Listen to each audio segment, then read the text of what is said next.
Welcome to PYQ study. दोस्तों, आज हम बात करेंगे, अभी एक नोटिफिकेशन आया है SSC GD कांस्टेबल की तरफ से। तो आज ही से अप्लाई शुरू हो गया है SSC GD कांस्टेबल। इसी की रिगार्डिंग हम थोड़ा बात करेंगे, तो फुल इन्फॉर्मेशन इस वीडियो में रहेगा। अगर आपका पसंद आए तो वीडियो लाइक कर देना, ठीक है। तो चलिए वीडियो को शुरू करते हैं। हम नोटिफिकेशन ऑन करके आपको दिखाते हैं कैसे क्या होता है। फुल वीडियो रहेगा, इसमें सिलेबस भी डिस्कस किया जाएगा, ठीक है, क्या क्या रहेगा। Thank you. तो चलिए देखते हैं। तो देखिए नोटिस में क्या बोला गया है। नोटिस में आप नोटिस देख सकते हैं। सेंट्रल क्या बोला गया है, constable GD in central arm force police force. इसके बाद NIA SSF and rifleman GD in Assam rifles examination 2021। इसमें आप देख सकते हैं। तो इसमें बोला गया है SSC जो GD कांस्टेबल की एग्ज़ाम कंडक्ट करते हैं, उसी का एप्लीकेशन फॉर्म निकल कर आया है। कब निकल कर आया है? अभी निकल कर आया है, 17 तारीख। आज 17 तारीख कितना बज रहा है? अब बज रहा है 2 बजे, ठीक है। और लगभग 11 बजे के अंदर आया था। तो आप देख सकते हैं। तो एप्लीकेशन कब स्टार्ट हो रहा है? अभी से, यानी कि 17 तारीख से। और कितना तारीख चलेगा? 31 तारीख अगस्त महीने के, ठीक है। आप देख सकते हैं। इनमें से अप्लाई करना होगा आपको इसी डेट में, कि इसी डेट के अंदर। तो देख लेते हैं पहले क्या बोला गया है। तो पहले देखिए पे स्केल बोला गया है। सैलरी की बात किया गया है फर्स्ट में। तो सैलरी की बात करें तो 21,000 से 70,000 के बीच में आपका इसका सैलरी रहेगा, जिसमें आप देख रहे हैं, ठीक है। इसके बाद वैकेंसी की बात करें तो इस साल वैकेंसी जो आप देख सकते हैं, NIA और CRPF की बात करें तो CRPF और NIA में कोई वैकेंसी नहीं निकल कर आया है। BSF, CISF, SSB, ITBP, AR, SSF, इनसे ही वैकेंसी निकल कर आया है, टोटल वैकेंसी। और टोटल वैकेंसी आप वैकेंसी का जो कैटेगरी है वो देख सकते हैं। SC के लिए, ST के लिए OBC है, EWS UR कैटेगरी, ठीक है। इनसे ही आप टोटल करके दिए गए हैं कितना। फीमेल और मेल कैंडिडेट के लिए, ये मेल है, ये फीमेल है। फीमेल के थोड़ा कम है इस साल। तो आप देख सकते हैं टोटल क्या 25,271, ठीक है, 25,271। आप इनमें से देख सकते हैं किसका कितना है, ठीक है। नेक्स्ट बोलते हैं तो नेशनलिटी तो आपको होना ही चाहिए, इंडियन होना चाहिए, ठीक है। और एज लिमिट की बात करें तो देखिए एज लिमिट उन्होंने रखा है 18 से 23 साल के अंदर जो एज काउंट किया जाएगा। 1/8/2021 से एज काउंट किया जाएगा, ठीक है। तो आप देख सकते हैं। तो इसके लिए जो छूट मिलता है, इसके लिए SSC ने छूट देता है, यानी कि गवर्नमेंट से जो छूट मिलता है।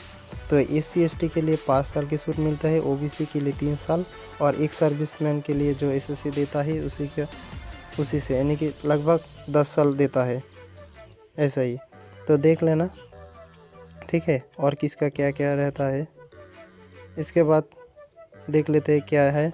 एग्जामिनेशन होता है जो इसका जो अप्लाई का जो क्वालिफ़िकेशन होता है, आपके एजुकेशन क्वालिफ़िकेशन उसको कहा जाता है, जिससे आप एलिजिबल होता है।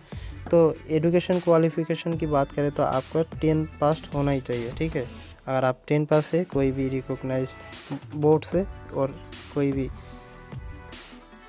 यूनिवर्सिटी से, तो आप अप्लाई कर सकते हैं, ठीक है।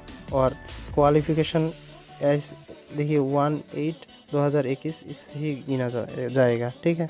नेक्स्ट की बात करें तो देखिए, अगर आपके पास NCC कोई भी सर्टिफिकेट है तो आपको एग्जामिनेशन में छूट दिया जाता है। तो अगर आपके NCC C सर्टिफिकेट है तो आपके एग्जामिनेशन में 5% छूट दिया जाएगा। अगर B है आपके 3% छूट दिया जाएगा, और C है तो आपको 2% छूट दिया जाएगा। सॉरी, C नहीं है, A है। अगर आपको 2% और C के लिए 5% छूट दिया जाता है, यानी कि बोनस मार्क्स दिया जाता है इसको। नेक्स्ट हम देखते हैं हाउ टू अप्लाई कैसे करेंगे। तो अप्लाई कैसे करेंगे इसलिए हम एक वीडियो बना देंगे, इसके लिए हम इसका कोई बात नहीं करेंगे। नेक्स्ट में हम आपका एक वीडियो डाल देंगे आप कैसे अप्लाई कर सकते हैं। नेक्स्ट हम दिखा देते हैं आपको एप्लीकेशन फ़ी कितना लगेगा। अगर आपने इसमें अप्लाई करते हैं तो इसके लिए आपको कितना पैसा देना पड़ेगा। तो फ्री पेएबल 100 रुपया देना पड़ेगा। अगर आप वोमेन कैंडिडेट होता है, ठीक है, belongs to schedule caste schedule tribe, हाँ, एक serviceman eligible for reservation are exempt from payment free, यानी कि आपको इनमें से कितना है पैसा आपको नहीं देना पड़ेगा। अगर आप वोमेन है SC ST कैटेगरी से, इसमें आपको कोई भी पेमेंट नहीं पे करना पड़ेगा, ठीक है। पेमेंट आप किसकी डेट में पेमेंट कर सकते हैं, 2/9/2021 तक आप इसमें पेमेंट कर सकते हैं। जैसे अगर आज से ही अप्लाई चालू है तो आज से ही आप पेमेंट कर सकते हैं, और 2/9/2021 की लास्ट डेट तक आप इसमें पेमेंट कर सकते हैं, ठीक है। और चालान की बात करें तो चालान 4 तारीख में इसका चालान जनरेट होगा, ठीक है। नेक्स्ट देख लेते हैं क्या पूछे गए हैं। एग्जामिनेशन सेंटर की बात करें तो देखिए एग्जामिनेशन सेंटर की बात करें तो आपका नज़दीकी कोई भी शहर है उसमें ही इसका एग्जामिनेशन सेंटर पड़ेगा। SSC, अगर आपने कोई SSC एग्ज़ाम दिया है तो आपको पता ही होगा, तो आप देख लेना कहाँ पर एग्जामिनेशन सेंटर है आपके नज़दीकी एरिया में, ठीक है। इसके बाद हम बात कर लेते हैं स्कीम ऑफ एग्जामिनेशन। स्कीम क्या क्या पूछे गए हैं। बोर्ड कंप्यूटर बेस्ड एग्जामिनेशन, इसको हम प्री एग्जामिनेशन कह जाते हैं। जो फर्स्ट एग्ज़ाम होता है इसको प्री बोलते हैं, बट इसमें एक ही एग्ज़ाम होता है। इसके बाद आपका फिज़िकल एफिशिएंसी टेस्ट होता है, इसके बाद आपका physical measurement test and standard test होता है। तो आपका जो सिलेबस रहता है, इस सिलेबस में क्या बात कर गया है, जनरल इंटेलिजेंस रीजनिंग की बात करें तो 25 क्वेश्चन 25 मार्क्स के होता है, जिसमें आपको 90 मिनट यानी कि 1.5 घंटा दिया जाता है टोटल एग्जामिनेशन के लिए। तो जनरल अवेयरनेस और जनरल नॉलेज के लिए 25 क्वेश्चन 25 मार्क्स, इनमें से आपको करंट अफेयर्स भी रहता है, ठीक है।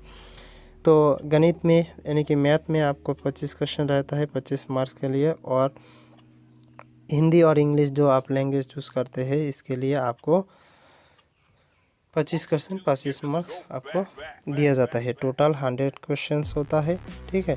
100 क्वेश्चन के लिए 100 मार्क्स आपको दिया जाता है, यानी कि आपको एक क्वेश्चन 1 मार्क्स वेरी करता है इसमें। तो इतना ही है। इसके लिए हम एक वीडियो और बना देंगे आपको, इसका टोटल क्या क्या सिलेबस रहता है। तो देखिए सिलेबस में इतना ही है, आपको ये करना पड़ेगा। टोटल सिलेबस दिए गए हैं, आप देख लेना सिलेबस में क्या है।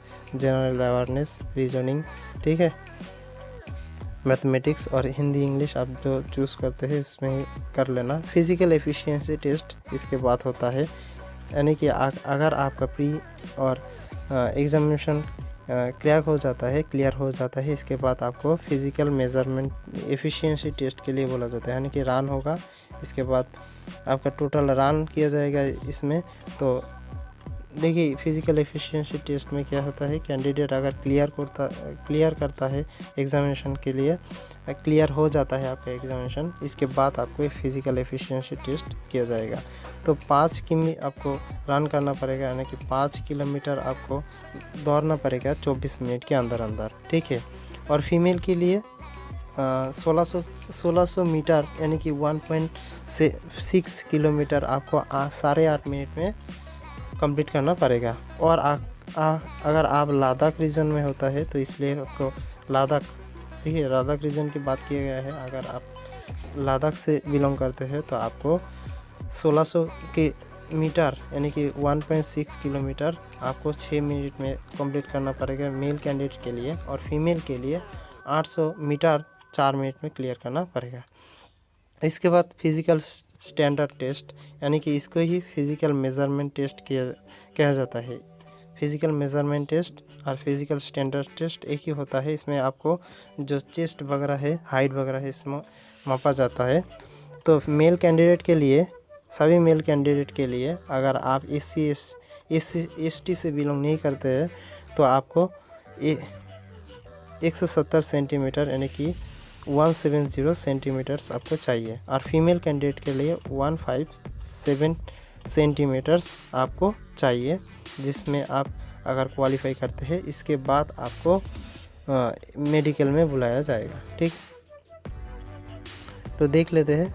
तो इसमें भी आपको रिलैक्सेशन मिलता है, जिस स्टेट से आप बिलोंग करते हैं इससे ही मिलता है। और आपका अगर शेड्यूल ट्राइब है यानी कि ST कैटेगरी से है तो आपको छूट मिलेगा कितना, 162.5 अगर होता है इसमें, और फीमेल के लिए 150। ठीक है, अगर आप नॉर्थ ईस्टर्न रीजन से होते हो तो इसमें आपको कितना लगता है आप देख लेते हैं। ठीक है, 157 सेंटीमीटर्स, और इसका मेल कैंडिडेट है ये 1.175 सेंटीमीटर्स, और 147 सेंटीमीटर्स फीमेल कैंडिडेट के लिए होता है। ठीक है, और आप देख लेना अगर आप कोई है तो और इसमें कोई चीज़ दोबारा कोई चीज़ नहीं होता है। ठीक है, ये भी लद्दाख रीजन से होता है। ठीक है, मणिपुर इसमें छूट दिया जाता है इस लोगों के लिए। ठीक है, इसके बाद चेस्ट की बात करें। ठीक है, चेस्ट जो मापा जाता है यानी कि आपका छाती जो मापा जाता है मेल कैंडिडेट के लिए ज़्यादा होता है। तो देखिए ये मेल कैंडिडेट के लिए होता है, तो देखिए मेल कैंडिडेट के लिए 80 रहता है। नॉर्मल में आपका 80 सेंटीमीटर होना चाहिए। अगर आप फुलाते हैं तो आपको 5 सेंटीमीटर और एक्सटेंड करना पड़ता है। ठीक है, यानी कि फुलाकर 85 करना पड़ता है, 85 आपको होना चाहिए। ठीक है, इसमें भी छूट मिलता है। अगर आप शेड्यूल ट्राइब यानी ST कैटेगरी से होते हो तो आपको छूट मिलता है। ठीक है, छूट देख लेना, 76 आपको होना चाहिए नॉर्मल में अगर आप ST कैटेगरी से होता है। इसके बाद आपको 5 सेंटीमीटर्स एक्सटेंड करना पड़ता है यानी फुलाना होता है। इसके बाद अगर आपका जो गारो वाली गोरखा इसका रीजन में होता है, ठीक है, रेजिमेंट में होता है, तो इसके लिए आपको 78 होना चाहिए नॉर्मल में। इसके बाद 5 सेंटीमीटर्स आपको एक्सटेंड करना पड़ता है। तो चलिए इतना ही। इसके बाद देखते हैं, इसके अगर आपका ये सभी कंप्लीट हो जाता है इसके बाद आपको मेडिकल एग्जामिनेशन होता है, यानी कि आपको PAT PST कंप्लीट होने के बाद में आपको मेडिकल में बुलाया जाता है, मेडिकल इंस्ट्रक्शन दिया जाता है। तो ये तो दूर की बात है, नेक्स्ट में इसके लिए एक वीडियो बना देंगे, क्योंकि मैंने भी किया था, मैं इस एग्ज़ाम को क्लियर किया था। ठीक है, इस एग्ज़ाम को क्लियर करने के बाद मेरा हाइट थोड़ा कम होने की वजह से मैं नहीं गया था, मुझे पता था इसको में नहीं होगा। रन के लिए कोई दिक्कत नहीं था, हम तो पूरा दिन दौड़ाते ही। ठीक है, तो थैंक यू वीडियो को देखने के लिए। हाँ, और जानकारी चाहिए तो कमेंट में से कमेंट करिए, और कुछ रिलेटेड वीडियो चाहिए आपको तुरंत हम बना कर देंगे। थैंक यू वीडियो को देखने के लिए, धन्यवाद। कमेंट ज़रूर करना, अच्छा लगा तो